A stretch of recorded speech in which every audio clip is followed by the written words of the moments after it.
नमस्कार, मी डॉक्टर भारती निरगुडकर। आज 13 जुलै ज्येष्ठ कवयित्री इंदिरा संत यांचा 20वा स्मृतिदिन। 1914 ते 2000 या 86 वर्षाच्या आयुष्यात इंदिराबाईंनी वैयक्तिक आयुष्यात अतीव सुखाचे तसेच प्रियकर पतीच्या चिरविरहाचे दुःखाचे अनेक अनुभव घेतले। या सर्वच प्रसंगांना त्यांनी उत्कटपणे पण खंबीरपणे तोंड दिलं। त्याचप्रमाणे प्रतिभा पातळीवरून हे अनुभव आपल्या साहित्यात अभिव्यक्त केले। इंदिराबाईंचा जन्म कर्नाटकातील इंडी या गावचा। त्यांनी आपलं महाविद्यालयीन शिक्षण कोल्हापूर आणि पुणे या 2 ठिकाणी पूर्ण केलं। BA, BT, BEd या पदव्या प्राप्त केल्यानंतर बेळगावच्या ट्रेनिंग कॉलेजमध्ये त्यांनी अगोदर अध्यापन केलं आणि नंतर प्राचार्य पदाची जबाबदारीही पेलली। महाविद्यालयात शिकत असतानाच त्यांचं कविता लेखन सुरू झालं। त्यावेळच्या प्रतिष्ठित अशा सत्यकथा, ज्योत्स्ना, साहित्य या नियतकालिकांमध्ये त्यांची कविता प्रसिद्ध होऊ लागली आणि जाणकारांचं लक्ष त्यांच्याकडे वेधलं गेलं। पुण्याला फर्गसन महाविद्यालयात शिकत असताना कवी नामासंत यांच्याशी त्यांचा परिचय झाला आणि घरच्यांचा तीव्र विरोध पत्करून त्यांनी प्रेमविवाह केला। 1941 मध्ये सहवास या दोघांचा एकत्रित कविता संग्रह प्रसिद्ध झाला। मात्र लग्नानंतर अवघ्या 11 वर्षात नामासंत यांचं दुःखद निधन झालं आणि इंदिराबाईंचं लौकिक जीवन आणि काव्य जीवनही बदलून गेलं। पतीच्या चिरविरहाचं उन्मळून टाकणारं दुःख सहन करीत आपल्या 3 मुलांसह त्यांनी आयुष्याची नवी घडी बसवली आणि कवितेच्या सोबतीने त्यांनी स्वतःला सांभाळलं, तसंच कवितेलाही नवजीवन दिलं। इथून पुढे इंदिराबाईंची कविता बदलली। या कवितेवर त्यांचा स्वतःचा असा खास ठसा उमटू लागला। 1950 ते 60च्या दरम्यान त्यांचे शेला, मेंदी, मृगजळ हे संग्रह प्रसिद्ध झाले। ज्या काळात मर्ढेकर, पुशी रेगे, कुसुमाग्रज हे मातब्बर कवी ऐन बहरात होते, त्याच काळात इंदिराबाई लिहित होत्या आणि त्यांच्या वेगळ्या प्रवृत्तीने रसिकांवरती मोहिनी घातली। 70च्या दशकापर्यंत रंगबावरी, बाहुल्या हे आणखी 2 संग्रह प्रसिद्ध झाले। गर्भरेशीम, चितकळा, वंशकुसुम मधील कवितेने पुढे वेगळं वळण घेतलेलं दिसतं। तर निराकार या 2000 मध्ये प्रसिद्ध झालेल्या शेवटच्या काव्यसंग्रहात त्यांना अज्ञात विश्वात जाण्याचे वेध लागलेले दिसतात। जवळजवळ 800 कवितांबरोबरच इंदिराबाईंनी बालकविताही लिहिल्या आहेत। त्याचबरोबर शाल्मली, कदली, चैतू हे 3 कथासंग्रह आहेत। या सृजनशील निर्मितीबरोबरच मृद्गंध आणि फुलवेल हे ललित लेखांचे संग्रह, तसेच मालनगाथा हा लोकसाहित्यातील ओव्यांचा द्विखंडात्मक बृहत संग्रह त्यांनी साक्षेपाने संपादित केला आहे। घुंगुरवाळामध्ये पारंपरिक गीतांचं संपादन केलं आहे। विशेष म्हणजे काव्यात्मता हा त्यांच्या गद्यलेखनाचाही अविभाज्य भाग झालेला दिसतो। गर्भरेशीमसाठी त्यांना साहित्य अकादमी तसेच महाराष्ट्र सरकारचे पुरस्कार प्राप्त झाले। कुसुमाग्रज प्रतिष्ठानचा जनस्थान पुरस्कारही त्यांना प्राप्त झाला। पहिल्या 3 काव्यसंग्रहात इंदिराबाईंची कविता ज्या वेगळेपणाने उठून दिसते, ते वेगळेपण कशात होतं? तर अत्यंत उत्कटपणे ज्याच्याबरोबर जीवित धागे गुंफून घेतले होते, त्या प्रियकर पतीचं, प्रेमळ सुसंस्कृत कविहृदयाच्या पतीचं अचानक निधन झालं होतं। शांत समाधानी सहजीवनावर अकल्पित असा जीवघेणा घाव बसला होता। 3 लहान मुलांची, संसाराची, अर्थार्जनाची जबाबदारी होती आणि पुढे आयुष्यभरासाठी वाढवून ठेवलेलं प्रदीर्घ एकटेपण होतं। या चिरविरहाच्या वेदनेतूनच जन्मलेली ही कविता स्वतःचं असं स्वत्व घेऊन आली। या कवितेत प्रियकराविषयीचा निर्हेतुक कोमल प्रेमभाव आहे। त्याच्या चिरविरहाची अखंड जाळत जाणारी वेदना आहे आणि त्याच्या भेटीची तीव्र ओढही आहे। या प्रियकराचं शारीर वर्णन या कवितेत कुठेही येत नाही, तर निवेदक मीच्या मनातील उभयतांमधील रुजू तरल प्रेमाच्या आठवणींच्या रूपाने तो प्रियकर येतो। त्यातही रंग, गंध, स्पर्श या संवेदनांच्या आठवणीतून तो प्रकटतो।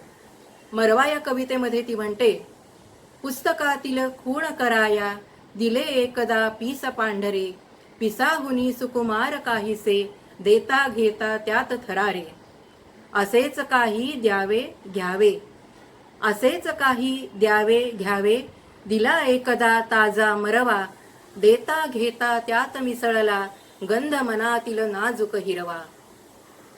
रंगप्रतिमांतून त्याचं अस्तित्व अधिक प्रकर्षानं व्यक्त होतं. सुरंग कवितेमध्ये तो दिसतो. गडद निलिमा चष्म्यावरचा, शर्टावरची बटणे काळी, अंगठीतला लाल खडा अन बुटावरची उदी झळाळी, असा रंगातूनच तो तिच्या जवळ असतो. पण प्रत्यक्षात तो जवळ नाही याचीही तिला जाणीव आहेच. तो नसण्याचं दुःख इतकं तीव्र आहे की दुःख तुझे वेदनेस काय कमी, प्रीतीचे भीतीचे शस्त्रतया लावित मी जिवंत असेपर्यंत हे दुःख जाणार नाही, ते शेवटपर्यंत माझ्यासोबत राहील, ही तिची धारणा आहे. अतूट प्रेमातून निर्माण झालेली प्रखर जाणीव कवयित्री की त्या मोजक्या पण दाहक शब्दातून व्यक्त करते. दुःख तुझे वेदनेस काय कमी, सुटकेचा भास पुरा, जाईल ते जाईन मी. इंदिराबाईंच्या कवितेतून कधी जीवन प्रेरणा व्यक्त होते तर कधी मरण प्रेरणा. पण या मरण प्रेरणेत दुःख सहन करण्याची अलोट ताकद आहे. तशीच प्रियकराच्या पुनर्प्राप्तीची अत्युत्कट ओढही आहे. आषाढाच्या पावसात तो जवळ नसण्याची जाणीव इतकी जीवघेणी होते की ती लिहिते, आषाढाचा हिरवा काळा, जहर विषाचा गहिरा पेला, पेल्यातील त्या रसायनाची चटक सारखी कशी जीवाला, घ्यावा घोटनी घ्यावी लज्जत, अंगांगांतून जरी निघती ज्वाळा. ही मरण प्रेरणा इथे व्यक्त होते.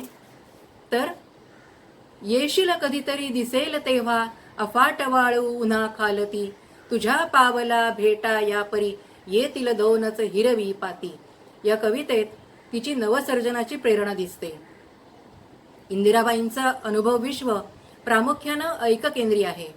पण त्या अनुभवाचा खोलवर शोध घेत त्याचे असंख्य पदर त्या उलगडतात.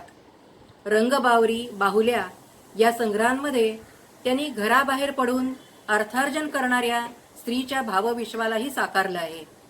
त्यांच्या कवितेत स्त्रीच्या नोकरीचे थेट संदर्भ येत नाहीत, पण घर आणि नोकरी ही दुहेरी जबाबदारी सांभाळताना तिची होणारी कुतरओढ, संसाराच्या बाहेरही स्त्रीचे भोग संपत नाहीत, हे पाहून त्या व्याकुळ होताना दिसतात. मध्यमवर्गी गार्गी किंवा ही अशी ती तशी या कविता या दृष्टीने महत्त्वाच्या आहेत.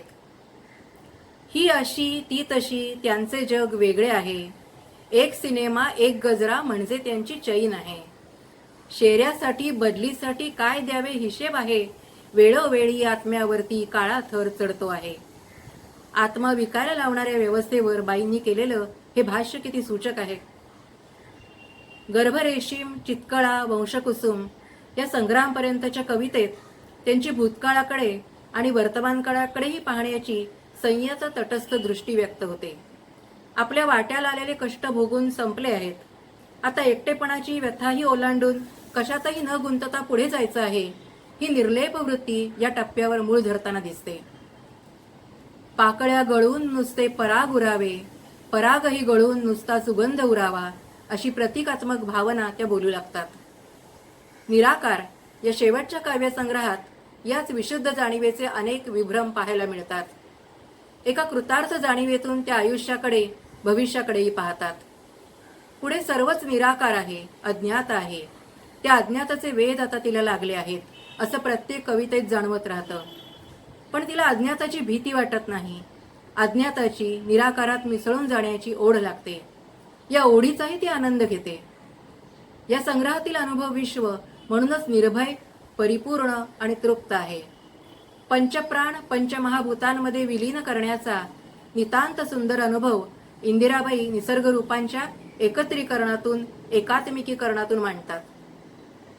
ध्यानी मनी नसताना भवतालच दिसेनासे झाले, मला समजेनासे झाले थरथरले, पण कुठून तरी एक तारका त्याच्यावरून गेली आणि कसे काय ते शांत झाले, असं त्या म्हणतात. निराकाराकडे जायचं म्हणजे आपणच निराकार व्हायचं, आपलं स्वत्व विसरायचं, ही कल्पक नवी जाणीव या अखेरच्या कवितांतून खुलून येते.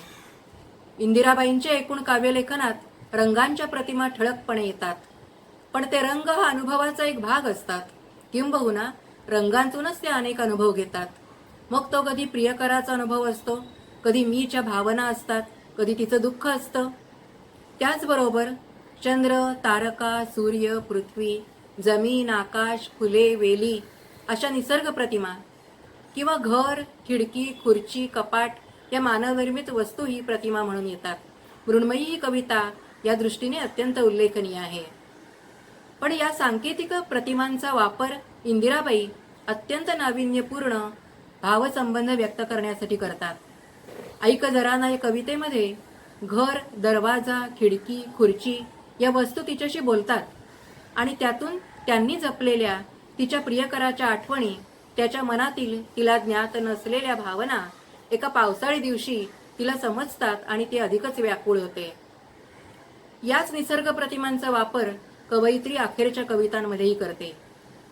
भास आभास, भैरव घाट, सूर्यकिरणांचं चांदणं यासारख्या कवितांतून तीच प्रतिमासृष्टी येते, पण इथे कृतार्थतेची, तृप्तीची संयत जाणीव नवे अर्थ घेऊन येते.